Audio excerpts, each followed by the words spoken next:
Whiskey and water. Should you add water? There was a comment from Renee Vanderzee 108. It said, why so little water when I added a dash of water? I can't remember, this was a while ago. And I've had multiple other people go, what's the deal with water? Should you add water? Should you not add water? So we're going to cover it real quick. Should you add water to whiskey? Yes. Always add water to whiskey. At least one time with one whiskey, and then decide whether you like it or not. I'm going to give you the short version of that. So here's what I mean. When you have, if you go to a fancy whiskey bar, where's the tag on this thing? There it is. If you go to a fancy whiskey bar in Scotland or often in big cities in the US, they will very often serve you a whiskey, neat, and a still water with a straw. Because the standard is to add water to whiskey to suit your preference. There's no shame in adding water to whiskey. You're not a lesser of a whiskey drinker. You're not, tough enough to drink it neat. It's not the thing. What you're doing is you're changing the flavor profile. You're altering the chemical structure. You're opening some things up. And there's a chance you may enjoy it more. There's a chance you won't enjoy it more.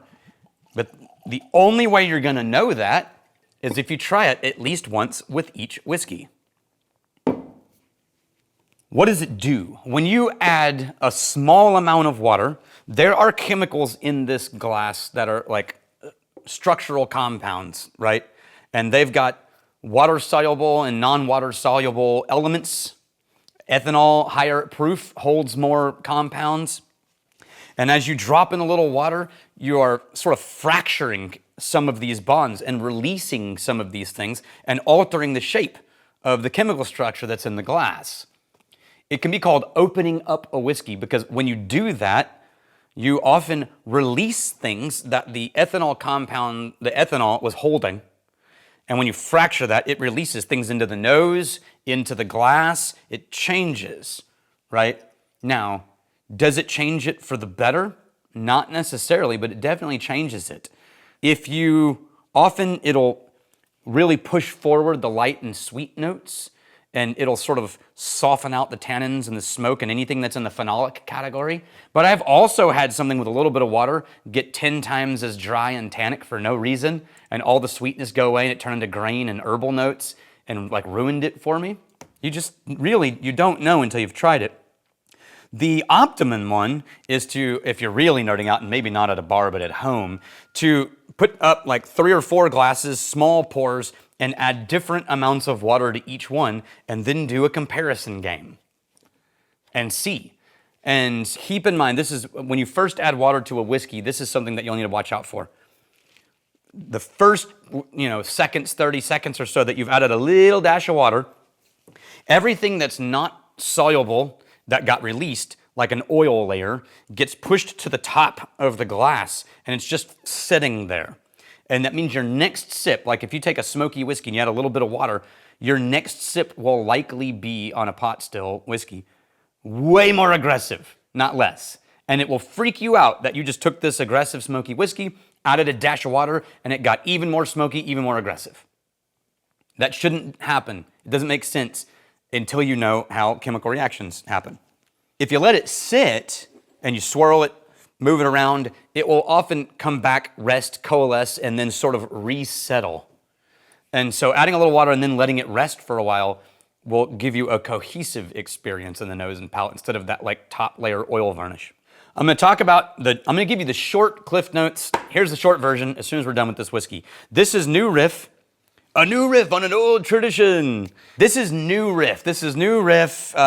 Malted Rye 6 years old. This is their own whiskey. 100% malted rye. Now, most people don't realize this, but you can malt, in theory, any grain, because malting just means kicking on the germination process to get access to the internal grain structure and then freezing it in place by drying it and then putting it through the whole whiskey process. So you can malt, mostly barley is malted, but you can malt corn, you can malt rye, you can malt wheat. And so they malted rye, 100% rye. And it's bottled in bond, actually. This one, it didn't say it on the front, but they bottled it at 100, and it's at least 4 years old. One distillery, one distiller, one season. So I really love I was looking around because I hadn't heard about this, and I was trying to find anybody who knew anything, and there wasn't a ton. There was a great review by Angus MacLeod on Dramface, and an addendum review from Bodhi, and they had mixed results. One liked it more than the other. But I'm going to see if I experience what I experienced, and then I just cut and pasted their tasting notes to see if I get any, haven't read them yet, see if I get anything similar.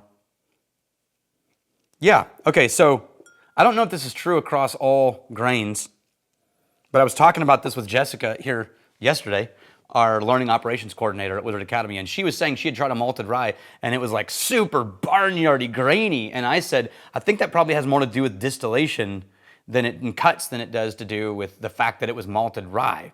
But now I'm picking this up, and I am also getting this really dry, grain-forward garden herb green note. A little minty.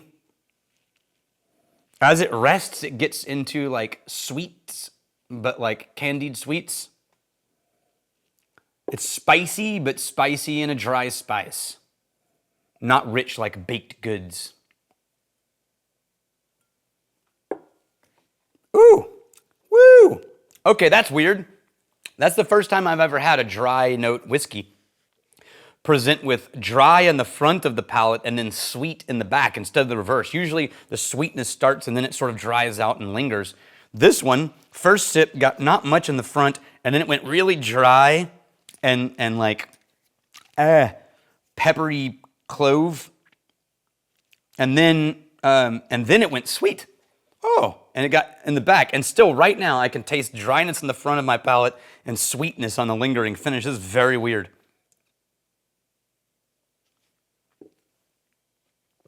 Yeah, same thing. Rolls in with sweetness and leaves behind the dryness, and so it's front palate dry and spice, back palate sweet. Woo, okay. I'm gonna add a little water.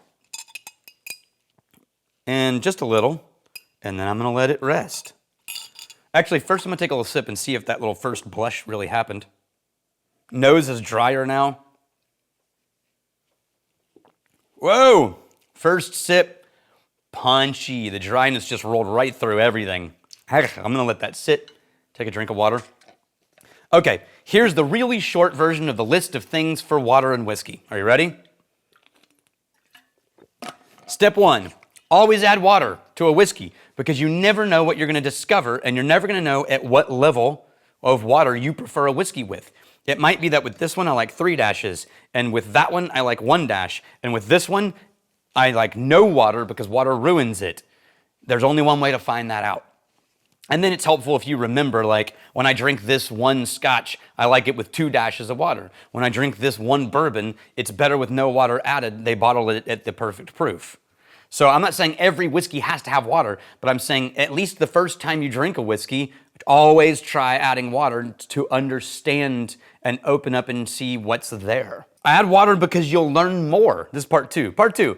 Add water because you'll learn something about your whiskey. It will open up flavor components that were there but hidden, or there but buried, or haven't been cracked and made available to the palate and the nose. So as you add water, things change, and you'll find that as you write down those notes, when you go back and you go to the unwatered version, you'll go, oh yeah, it is there. It was just so faint. 3, add water because if you can lower the ethanol impact, you can get more into what the nose has to provide without fighting with ethanol evaporation. And it'll lengthen the amount of time you can nose things without going nose blind. 4, add water because you just freaking want to. I mean, you might be new to whiskey and you might like it like 4 parts water, 1 part whiskey. That's fine. 5, please use clean water. Don't use tap water. Any water that has flavor, like tap water is going to have like chlorine taste to it and sort of, right? That will alter the whiskey just like you think it would because the water has flavor. So try to use water that doesn't have flavor. And most refrigerator filtration devices these days are actually pretty good at getting you to a neutral flavor. But just to be safe, it's always easier to just get spring water if you can. That's the safest proofing down. If you have access to really clean and well what do you call it? Like UV, like cleaned rainwater tanks. That's always nice. Use something small, like a straw or a pipette, which is just the little squeeze things that you can use for. Why? Because then you can control how much water. When I go like this, like I had for years, yeah, sometimes you get a little drop, and sometimes you go, oh, that was too much. So remember, you can put it in, but you can't take it out. And then I would say, how much water should you add? Add enough water until it works for you. That's it. Now let's see what it's settled into. Okay, the sweetness is back. I don't know if you saw that on camera, but I swirled it and a tiny little splash went right into my eyeball.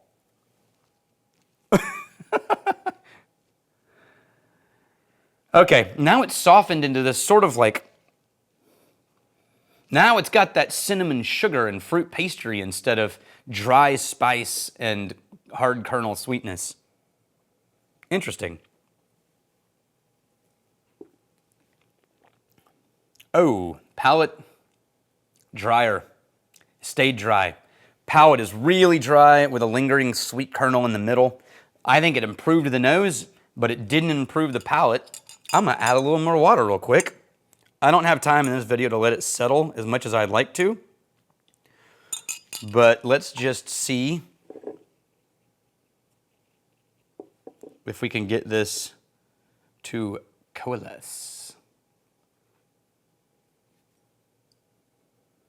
Nose stayed soft and pastry and sweet, lost all the dryness.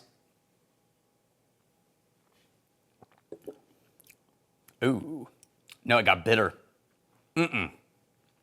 So, if I was making notes at home, like a nerd, which I do, I would say, nose is better with a dash of water, palate is better left untouched. And based on that, I would probably leave it untouched. So, good luck on your water and whiskey journey. Cheers to you. I'm really glad you're here. No, I'm not gonna do that again. Take a small pipette or straw and use it to like and subscribe in the exact right dosage.